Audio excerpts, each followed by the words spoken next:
fantatrana andritry ny filan-kevitry ny ministra ny tanterana androany moa fa dia ny sorona tsy ho talen'ny kabinetra ny fiadidinan'ny Républicaine Madagasikara intsony zany Andriamatoa Henri Rabarinjaka ao anatin'izay raharaha izay hatrany zany dia hitondrantsika ihany koa ao anatin'ny raharaha politika mitoy ny asan'ny gouvernemanta atao aorianan'ny tsy nahalany ny fitsipapitokisana ny gouvernemanta izay ny tanterana reo teo anivon'ny antenimieram-pirenena araka izany dia manohy ny asan'ny gouvernemanta Jean Ravelonarivo nanatotosa filan-kevitra voalohany omaly teny amin'ny helapam-panjakana ny Mahazoarivo ireo mpikambana ao anatin'izany gouvernemanta izany.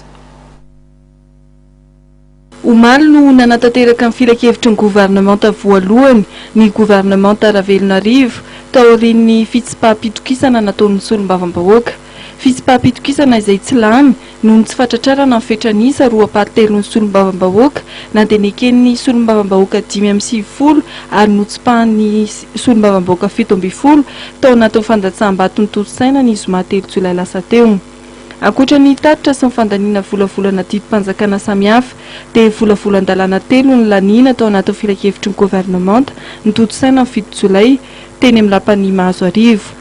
Nolaniana tamin'ny filan-kevitry ny gouvernemanta omaly io zao ny volavolan-dalàna fandaminana sy ny asan'ny filan-kevitra ambony momba ny fiarovam-pirenena na ny Haut Conseil de la Défense Nationale.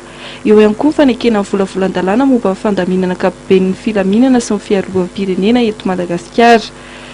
Eo ihany koa ny volavolan-dalàna momba ny politika nasionaly momba ny loza ara-boajanahary. Ireo volavolan-dalàna ireo izay mila ny fankatoavana avy amin'ny antenimieram-pirenena vao manan-kery.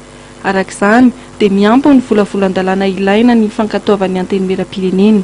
Ny antenimieram-pirenena izay nahavita amin'ny fivoriana ara-potoana ny zoma 3 jolay teo. Hatreto dia tsy mbola misy ny fivoriana tsy ara-potoana ny antenimieram-pirenena, tsy mbola nampiantso fivoriana tsy ara-potoana ny filan-kevitry ny gouvernemanta.